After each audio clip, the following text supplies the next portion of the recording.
ना जाने लिखल का कि मोर किस्मतिया में, ना जाने लिखल का कि मोर किस्मतिया में।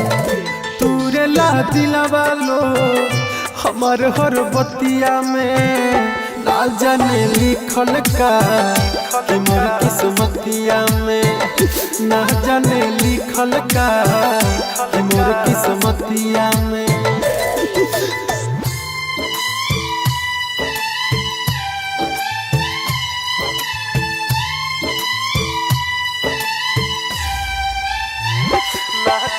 Music by Shashi Bhushan Snehal.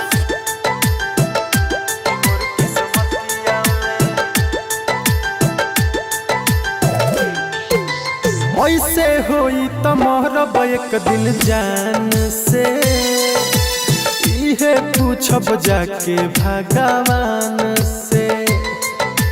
काहे खातिर दुनिया में भेजवला हो, लिखल ना किस्मतिया मोर ध्यान से। आवेला निंदिया ना सुती जबरतिया में, आवेला निंदिया ना सुती जबरतिया में। तूरे ला दिलवा लो हमार हर बतिया में, ना जाने लिखल का कि मोर किस्मतिया में, ना जाने लिखल का कि मोर किस्मतिया में। ना जाने लिखल का मोर किस्मतिया में।